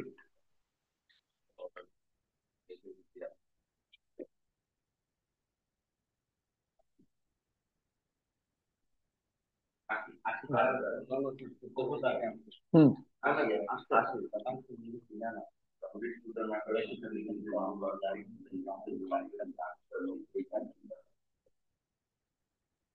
হুম। হুম। এখন আসি, যারা পড়তে হবে না আমাদেরকে, পড়ে আসি।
কয়দিনের নোটিশ দিতে হবে?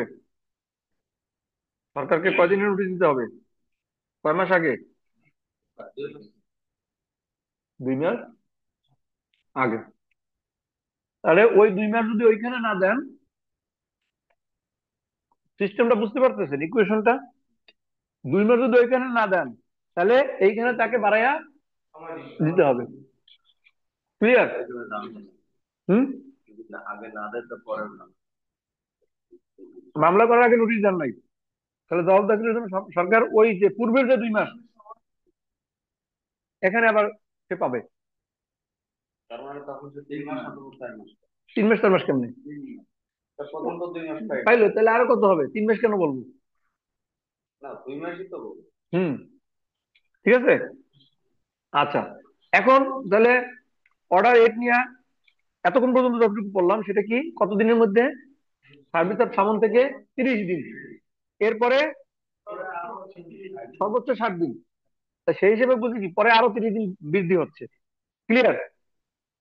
এখন অর্ডার এইটে রুল অনের সাব রুল টুটা একটু পড়েন।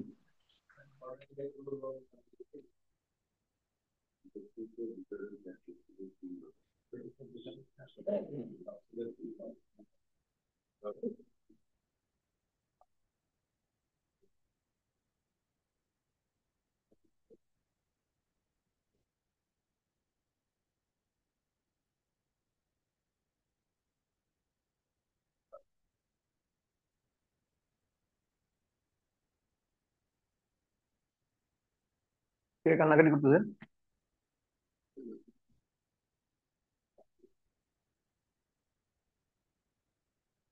এটা কি বোঝা যায়? কি বোঝা যায়? স্যার যখন জবাব দিব তখন আমি যে তাহলে এটা কিসের সাথে মিলে? এই জন্য বলছি ভালোভাবে পড়েন। এই কথাটা কি কারোর সাথে মিলে? সেম বিধানটা আরজির কততে? আরজির কততে এই বিধানটা আছে? কথা বুঝেন নাই? আরজির মানে অর্ডার 7 এর এই সেম বিধানটা কত রুলে আছে? তিনি পড়াইছি? বুঝে নেই? অর্ডার 8 এর রুল অনের সাব রুল 2 এর বিধানটা পড়ছেন? কি বলছে যে বিবাদীয় তার জবাবের সমর্থনে যে যে ডকুমেন্টের কথা বলে সেই ডকুমেন্টটা তাকে মানে জবাবের সমর্থনে কি করতে হবে? উল্লেখ করতে হবে। তাহলে এই বিধানটা সেম বিধানটা আরজির কততে ছিল? 14তে। 14-1-2-3 পড়াইছি না? যে যদি না পারে তাহলে তার কি করবে? একটা ফিরিস্তি দেবে, আর অরিজিনালটা কি করতে পারবে? নিয়ে আসবে। যদি নিজের দখলে না থাকে তাহলে উল্লেখ করবে। এখন দেখেন তো এই 3-4 পরে দেখেন তো।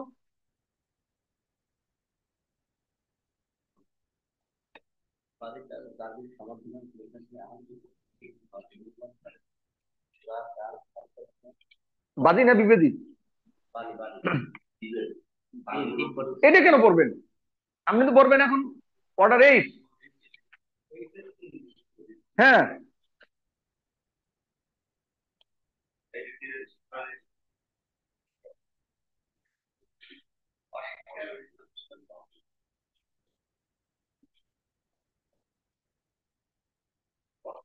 1 এর সাবরুল 2 আর subrule 3। Order 8 rule one subrule 2।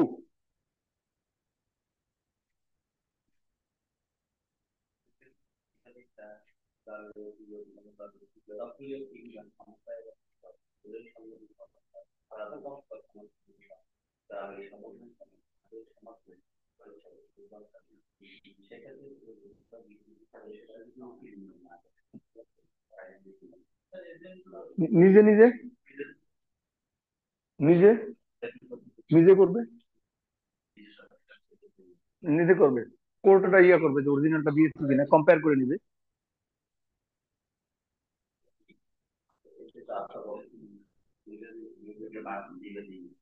এবার কি বোঝা যাচ্ছে আমি যেটা বুঝাইতে চাচ্ছি? সবাই নিশ্চুপ হয়ে গেল কেন? অর্ডার 8 রুল অনের সাবরুল 2 কিসের সাথে মিল আছে? 14, 14-1, 14 না, শুধু 14-1। সাবরুল 3 14 কত? মিলে দেখেন, আপনি অনুমান করে বললেন না, দেখেন। দ্য কোর্ট মে রিটার্ন, এই সেম কথাটা 14-2-তে আছে কিনা? The court May return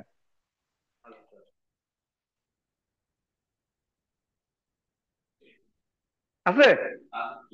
the court May return shall document on their being substituted by photostat or true copies attested by the defendant's pleader। শুধু ওইখানে হলো প্লেন্টিভ প্লিডার, আর এখানে কার কথা? Dependence pleader. বাকি সব কথা এক কিনা? তাহলে এই জন্য বলছি যে 14টা ভালোভাবে পড়লে আপনি ওই সরি অর্ডার 7 ভালোভাবে পড়লে অর্ডার 8 আপনার জন্য সহজ হয়ে যাবে। তাহলে 14-1 আর 2 কততে পেলাম? 8-এর 1-এর 2 আর 3। এরপরে দেখেন তো 4-এর সাথে 14-3 মিলে কিনা? কোন 4? 1-এর 4। হুম।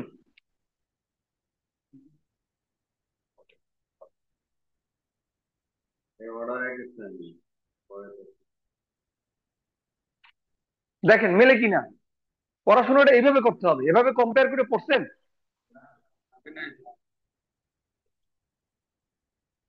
আর একটু সুইফট হইতে হবে, তৎপর হইতে হবে পড়াশোনায়।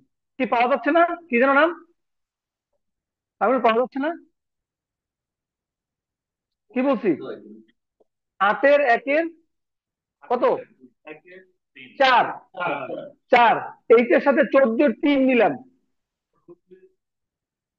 অর্ডার, অর্ডার 7-এর 14, সাবরুল কত? 3। মেলে কিনা?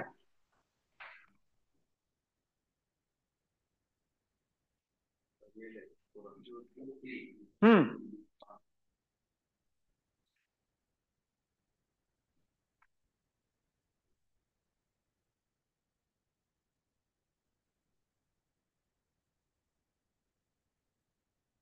কি মেলে নাকি মেলে না?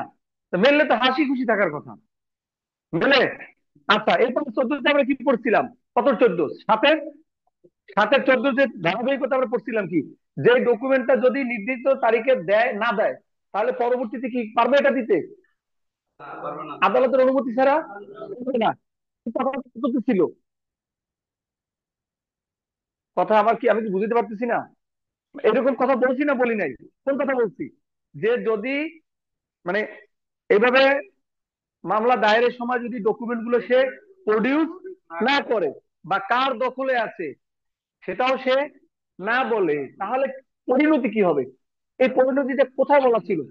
কোথাতে বলা ছিল, মনে আছে না নাই? আছে? ঠিক কিনা বলেন? ঠিক। আচ্ছা, তাহলে এখন ওই 18 বিধানটা আপনি দেখেন তো, 1-5 আছে কিনা, 8-এর 1-5 আছে কিনা।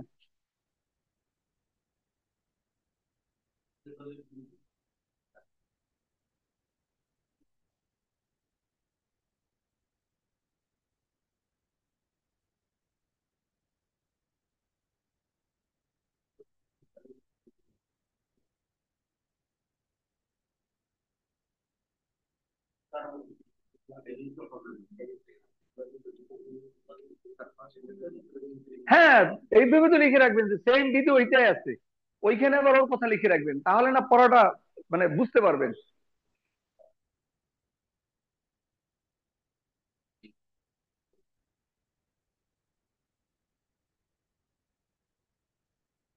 কি মিলবে? মিলছে কিনা? এখন দেখেন তো এইভাবে কম্পেয়ার করে পড়াটা সহজ কিনা। কিন্তু বাসায় তো পড়েন না, দুঃখ এই জায়গায়। আবার আগামী সপ্তাহে আসবো, আমার এখান থেকে আবার শুরু করা যাবে। সেদিন আমি পড়াইছি রবিবার, তো পরীক্ষার ডেট এরপর আর দেয়নি। আর একটা অসুবিধা হচ্ছে নাম্বার গুলো মনে রাখতে হবে। এটা তো একদিনে হবে না মাহমুদ, এটা একদিনে হবে না। তুমি এখন এই এই যে সিপিসি না, এটা রাখি শুধুমাত্র শো এর জন্য। বাট আল্লাহর রহমতে এইখানে সিপিসি কি হয়ে গেছে, সেট হয়ে গেছে। শুধু সিপিসি না, তুমি সিপিসি ধরো, সিআরপিসি ধরো, পেনাল কোড ধরো, এভিডেন্স ধরো, লিমিটেশন ধরো, মানে বিশেষ করে বার কাউন্সিলের যে তোমার 7টা সাবজেক্ট, পুরো এখন এখানেই হয়ে গেছে, সেট হয়ে গেছে। বুঝছো? এটা তো চর্চার বিষয়, এটা তোমার একদিনে হবে না। কথা বোঝা গেছে? আচ্ছা, তাহলে এখন দেখেন তো, আমি আরজির সাথে কম্পেয়ার করে একটা আমি রিটেন স্টেটমেন্ট ইয়া করলাম। আর কি কি আছে? মিল থাকবে না, কিন্তু বিপরীত শব্দও যদি হয়, বিপরীত শব্দও যদি হয় তাহলে সেটাও কিন্তু একটা মিল। বিপরীত শব্দটা কি? যেমন আরজিতে আমরা পড়ছি কি, যে তোমার যত দাবি আছে, ক্লেম আছে না আরজিতে? হ্যাঁ, রিলিফ ক্লেম, স্পেসিফিক্যালি রিলিফ কি করতে হবে? ক্লেম করতে হবে। কথা কি বোঝা যায় না, যায় না? হ্যাঁ, নাকি যায় না? Relief to be claim specifically. তাহলে ও দাবি যেরকম স্পষ্ট করে চাইবে, আপনি কি করবেন? আর দাবি স্বীকার করবেন না প্রত্যাখ্যান করবেন? প্রত্যাখ্যান করবেন। এই জন্য জবাবে ডিনায়াল টু বি স্পেসিফিক। কথা বোঝেন নাই? অস্বীকৃতিটা কি হইতে হবে? সুনির্দিষ্ট হইতে হবে। ক্লিয়ার? আপনি ওখানে বলছি কি, তুমি যদি কোনো দাবি পরিত্যাগ করো, কাকে বলছে? বাদীকে। তুমি যদি দাবি পরিত্যাগ করো সেটা উল্লেখ করো। আপনি বলছে যদি তোমার সেট আপ করা থাকে, সেট আপ মানে কি মনে আছে না? সমন্বয় করা। সমন্বয় করা, ও বলবে 5 লাখ পাই, এ বলবে 3 লাখ আমি তার কাছে পাই অন্যভাবে। তাহলে কি হয়ে গেল? সেটা হয়ে গেল, সমন্বয় হয়ে গেল। তাহলে তুমি যদি কোনো দাবি পরিত্যাগ করো সেটাও বলো। আর এটা এক ধরনের পরিত্যাগ কিনা, মানে আমি আর টাকাটা দিতে চাই না, কারণ আমি তার সাথে কি করছি, সমন্বয় করছি। তাহলে সেটারটা বিবাদীকে কি করতে হবে, উল্লেখ করতে হবে। কেন বলবে আমি ডিনাইল দেবো, ডিনাইলটা কি হতে হবে, স্পেসিফিক হইতে হবে। দেখেন, ডিনাইল টু বি স্পেসিফিক।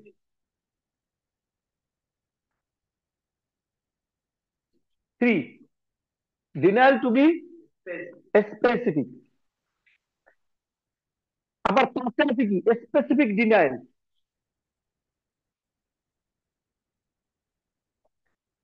এখন দুটোর মধ্যে পার্থক্য কি? শোনেন, একটু বোঝার চেষ্টা করেন। এটা মানে সমস্যাটা কি, সমস্যা হচ্ছে যে আপনার মানে বোঝার মাত্রাটা একটা নির্দিষ্ট লেভেলে না গেলে যে এইটার মধ্যে যে কি পার্থক্য, এই পার্থক্য আপনি বুঝতে পারবেন না, ঠিক না? যেমন দেখেন, তিনে বলা আছে কি, আবার তো দেখেন, ইংরেজি তো পারেন নাকি, পারেন না? তিনে বলা কি, ডিনাইল টু বি স্পেসিফিক। করতে বলা কি, স্পেসিফিক ডিনাইল। বেসিক্যালি কি কোনো পার্থক্য আছে, মানে শিরোনামে? তো একবার এখানে বললো ডিনাইল টু বি স্পেসিফিক, আবার বলতেছে স্পেসিফিক ডিনাইল, মানে কি নির্দিষ্ট ভাবে অস্বীকার হইতে হবে কি, নির্দিষ্ট ভাবে। তাহলে দুইটা তো সেমই কথা, তাহলে পার্থক্যটা কোথায়? দেখছেন সিস্টেমটা কি আমার?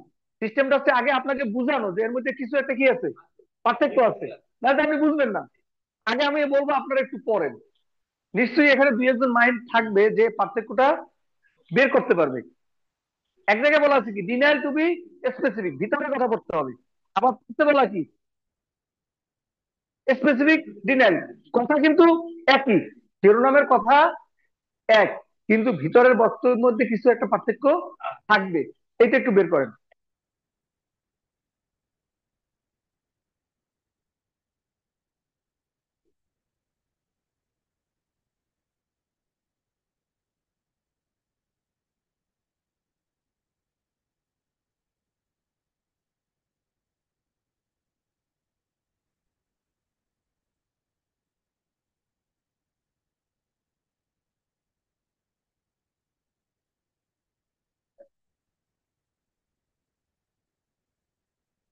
সুদীপ, আমি ইসে আছি, ওই যে তোমার ওই বিজয়নগর পানির ট্যাঙ্কির ওখানে। হ্যাঁ হ্যাঁ হ্যাঁ, পারলে এখান থেকে নিয়ে যেতে বললো, হ্যাঁ। না পারলে তো নাই, ঠিক আছে। হুম, হুম। হ্যাঁ, 9টা শেষ করবো। আচ্ছা, আচ্ছা, কি বলেন তো, কি এটা কি পার্থক্য পাওয়া যায় কিছু, কি পার্থক্য? যদি আমি হুম, মানে অস্বীকার না করি, হুম, তাহলে ওটা আহ, সম্মতি বলে মানে গণ্য হবে আর কি। হুম। আর ওইটাতে বুঝাইছে এটা হলো, কোথায় স্যার এটা হলো পাথে। আছে? ইয়েস, আমি জানি যে দুই একজন এটা বের করতে পারবে। ওইখানে শুধু বলছে মানে ডিনারটা নির্দিষ্টভাবে করতে হবে। আর পাশে বলছে না করার পরিণতি, পরিণাম, যে যদি না করো তাহলে কি হবে, না করলে এটা এডমিটেড বলে গণ্য হবে। ক্লিয়ার, বোঝা গেছে এবার? ওইখানে শুধু নির্দেশনা দিচ্ছে যে তোমাকে করতে হবে, আর না করার পরিণতি কততে বলছে, পাচ্ছে। ক্লিয়ার? আমরা কি পড়তেছি বলেন তো, পড়তেছি আমরা জবাব, অর্ডার 8, কিভাবে জবাব প্রস্তুত করতে হয়। তা বিবাদী জবাবে কি থাকতে হবে, সে বাদী যদি কোনো বক্তব্য অস্বীকার করে সেটা তাকে সুনির্দিষ্টভাবে উল্লেখ করতে হবে। আর তার না করলে তার পরিণতি এডমিটেড হিসেবে গণ্য হবে। ক্লিয়ার? এখন ধরো খালি কি ডিনায়াল করবো,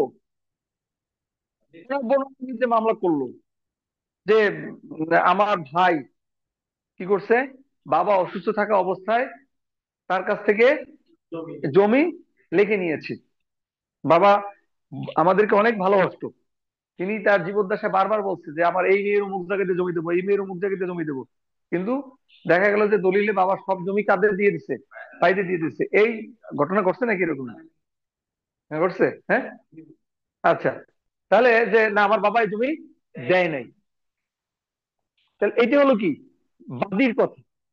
উনি জবাব দিয়ে বলবে কি, অস্বীকার, অস্বীকার করবে, অস্বীকার করবে, শতভাগ অস্বীকার করলো। কিন্তু আইনের যে স্পিড, শুধু অস্বীকারই যথেষ্ট নয়। New fact. এখন নিউ ফ্যাক্টসটা কি? উনি যদি বলতে চায় যে ভুল তো বুঝেই নাই, বরঞ্চ বাবাকে কি করেছি, চিকিৎসার খরচ দিয়েছি, এই বোনটা তো এই জীবনে কিছু বাবাকে দেয় নাই, শুধু কি করতো আষাঢ় মাসে এসে আম কাঁঠাল খাওয়া যেত, জীবনে বাবার খোঁজ খবর নিয়েছে? নেয় নাই। তাহলে বাবা জটিল রোগে পড়ছে। আমরা ভাইয়েরা কি দিন আনি দিন খাই, আমাদেরও এরকম আর্থিক সামর্থ্য ছিল না। তারপরে আমি মানে বাবাও তখন বলছে যে বাবাটা জমিটা বাইরে বিক্রি করতে চাচ্ছিল, তখন আমরা ভাবছি যে বাবার জমি চলে যাবে, তাহলে আমরা কি করি, কষ্ট হলো ধার করে বা ব্যাংক থেকে ঋণ নিয়ে আমরা এই জমিটা খরিদ করেছি। এখন বলেন তো খালি ডিনাইল করলেই হবে যে না প্রতারণা করি নাই, শেষ?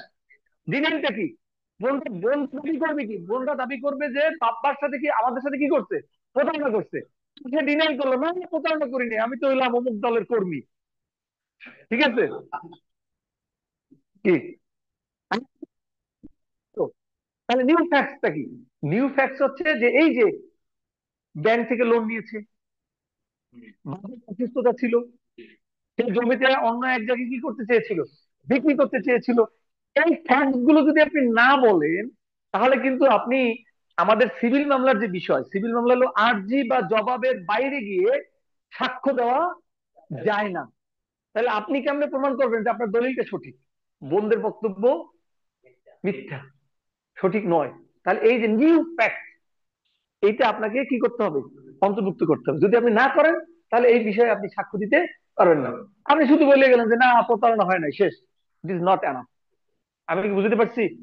এখন দেখেন তো, দুই পড়েন, আটের দুই, একের দুই না, আটের একের দুই না, আটের দুই।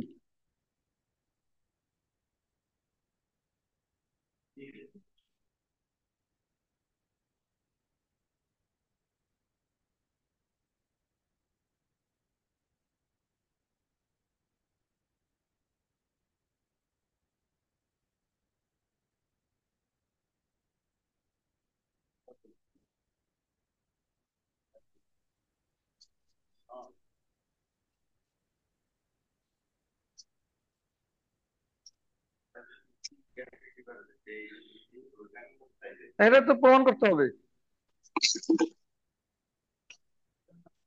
না দিলে কেমনেই হবে? যখনই তুমি দাবি করবা যে আমি লোন নিয়েছি, লোনের মাধ্যমে বলছি যে বাবা জমিটা কি করছে, অন্য জায়গায় বিক্রি করতে চেয়েছে, তাহলে যে অন্য জায়গায় বিক্রি করতে চেয়েছে এটা সমর্থনে কি দিতে হবে, একটা সাক্ষী নিয়ে আসবা, ধরো বানানো সাক্ষী। তুমি এক মুরব্বী নিয়ে এলে এলাকার, বলছো যা, আপনার আব্বা ডাকছিল না সন্ধ্যার পরে মুখদিন, হ্যাঁ ডাকছিল, কি কইছিল, তো কইছিল যে এ, জমিটা বেচবো, তুমি রেখে দাও তোমার জমির পাশে, যদিও মিথ্যা, কিন্তু তুমি তারা নিয়ে আসলা। তোমার এই মিথ্যা ঘটনার সমর্থনে কি সুন্দরভাবে তুমি সাজাই নিয়ে আসলাম যে এই চাচার কাছে বেচতে চাইছিল। আর তুমি লোন নিছো হলে কিয়া অন্য পারপাসে, লোন নিয়ে তুমি একটা মনে করো ইজি বাইক কিনছো। এখন তুমি এটা প্রমাণ করলা কি যে লোন নিয়ে ইজি বাইক না কিনে তুমি টাকাটা দিছো কারে, বাপের চিকিৎসায়। আর বাপের চিকিৎসা ধরো অসুস্থ ছিল, কিছু ডকুমেন্ট আছে, সত্য হোক মিথ্যা হোক, এটা জাস্ট আমি গল্পের আকারে বললাম তোমাকে। আমি একটা মামলা দিচ্ছি। আচ্ছা পরে মামলা, নিজেদের মামলা পরে, এ পর্যন্ত বোঝা গেছে সিস্টেমটা? আচ্ছা এখন এরপর দেখেন সিক্স, সেট আপ। আপনি যদি সেট আপ করেন, সেট আপ একাধিকবার প্রমাণ হয়েছে যে আপনি যদি সেট আপ করেন, সেটা আপনাকে কি করতে হবে, উল্লেখ করতে হবে। সেটা আপনার কি মামলা হয়, মানি সুটে, কি মামলায়, মানি সুটে হয়। আচ্ছা, এইট পড়েন, এইট এর এইট। হুম, এইট এর এইট।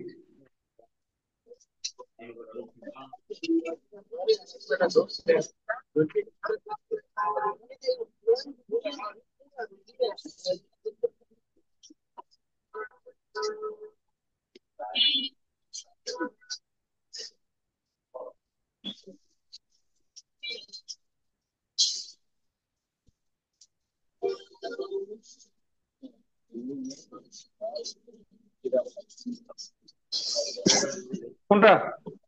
কার্ডটা বলি না।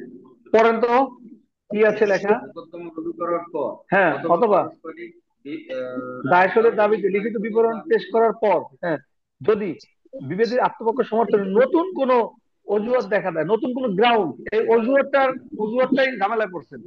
নতুন গ্রাউন্ড, ইংরেজিতে কি? গ্রাউন্ডস। এবার ক্লিয়ার? এই জন্য ইংরেজিতে পড়াই। আর আপনার শিরোনামটা কি দেখেন আপনি? New ground defence, new ground defence.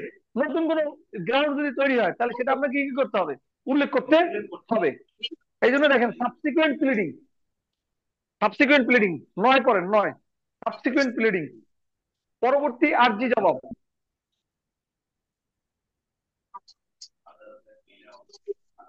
এখানে হচ্ছে যে নতুন কোনো তথ্য যদি অন্তর্ভুক্ত করতে হয় তাহলে আপনাকে অবশ্যই আদালতের অনুমতি নিয়ে এটা করতে হবে। এটি এখানে মূল কথা বলছি। কারণ আপনার এই যে নিউ গ্রাউন্ড যদি তৈরি হয় তাহলে আপনাকে জবাবের সামনে অতিরিক্ত জবাব আপনাকে কি করতে হবে? দিতে হবে। সাপ্লিমেন্টারি জবাব আমরা বলি, রিটেন স্টেটমেন্ট। এটা দিতে গেলে আপনি কিসের মাধ্যমে দিবেন? অনুমতি নিন। আপনি যখন সাবসিকুয়েন্ট ক্লিনিং দিবেন বাদীকেও তার আর্জির সমর্থনে কি করতে হবে? অতিরিক্ত বক্তব্য দিতে হবে। ক্লিয়ার? তাহলে এখন কি রিটেন স্টেটমেন্ট বুঝতে পেরেছেন? ক্লিয়ার? এখন তাহলে আর্জি তো পাঠাইলাম, আর্জি পাঠাইলাম কিসের মাধ্যমে আমার একটু বলেন তো? সমনের মাধ্যমে। আর্জি পাঠাইলাম কিসের মাধ্যমে?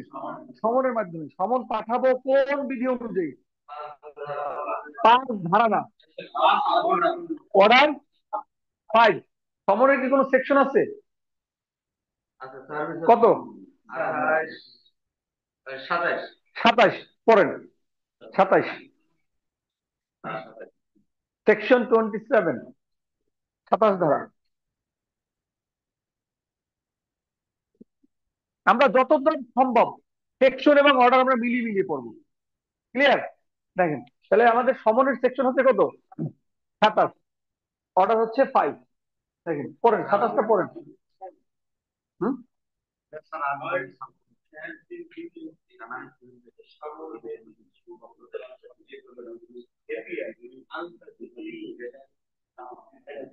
আমার এত ছাত্র হয়ে গেছে যে ছাত্রদের ফোন ধরে 5 মিনিট সময় চায়, এটাই আমি দিতে পারতেছি না। তখন ভাবে যে দেখো স্যার আমার অবজ্ঞা করতেছে। কি? মাহমুদ হাসান, 27 পড়েছি, সেকশন 27। তাহলে 27 আমাকে কার কাছে পাঠাচ্ছে? 5 এর কাছে। 26 আমার কার কাছে পাঠাচ্ছে? 4 এর কাছে। আর 4 আমাকে অন্য কোনো সেকশনে পাঠাচ্ছে না, 4 আমাকে পাঠাচ্ছে কার কাছে মনে আছে? 6 7 1 2 3, 6 7 1 2 3 নাকি? ভুল বললাম? ওকে। এখন আর্জি এবং জবাবের পরে ধরেন বিবাদী আসলো, তখনকার প্রক্রিয়াটা কি? তখনকার প্রক্রিয়া হচ্ছে যে আমাদের মামলাটা আপোষে নিষ্পত্তি করার জন্য, এটা মেডিয়েশনের জন্য পাঠানো হয়। মেডিয়েশন বা অল্টারনেটিভ ডিসপিউট রেজুলেশন, হ্যাঁ, বিকল্প বিরোধ পন্থায় নিষ্পত্তি করার জন্য মামলাটা এইখানকার যে বিধান এটা একটু নিজেদের পড়তে হবে। কারণ আপনি দেখেন কতগুলো অর্ডার, কতগুলো সেকশন, আমাদের তো নির্দিষ্ট কয়েকটা ক্লাসের মধ্যে এটা আমাদেরকে সীমাবদ্ধ শেষ করতে হবে। এখন আপনারা যদি একটুও না পড়েন তাহলে আমি আগাতে পারবো না। আপনারা সেকশন 89A থেকে শুরু করে 89D পর্যন্ত এইটা বাসায় অবশ্যই পড়বেন। 89A থেকে 89D,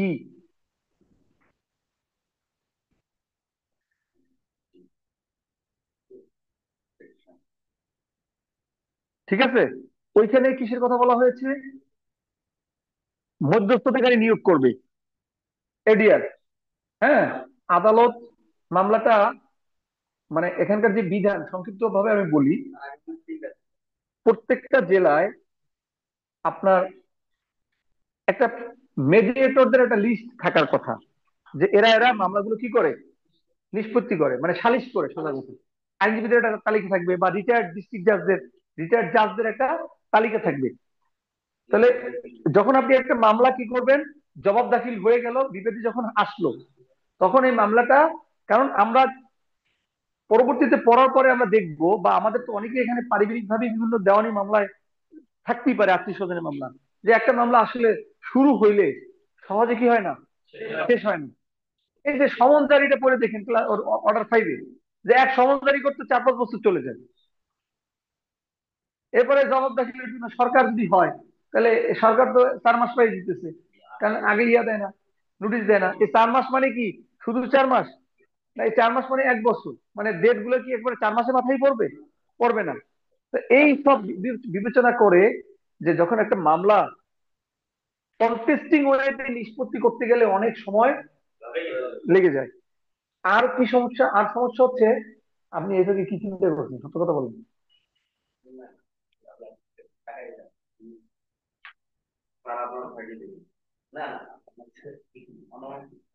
সমস্যা না, আমার দিকে তাকাইছেন না বোর্ডের লেখার দিকে তাকাইছেন? আমার দিকে, আচ্ছা। তাহলে কোন পর্যন্ত ছিলাম? কন্টেস্টিং ওয়েতে যদি নিষ্পত্তি করতে আমরা চাই, সেক্ষেত্রে পদে পদে এক পক্ষ আর এক পক্ষকে আইনের মারপ্যাচে ফেলতে পারে। এটা পড়লেই বুঝতে পারবেন। যেমন আমাদের ওয়ার্ডার 17-এ অ্যাডজর্নমেন্ট একটা চ্যাপ্টার আছে, মুলতবি। এই মুলতবি বৈধভাবেই 18টি মুলতবি সম্ভব, উভয় পক্ষ মিলে একটা মামলায়। কয়টা মুলতবি? 18টা। একটা মানে পরের দিন নাকি না, একটা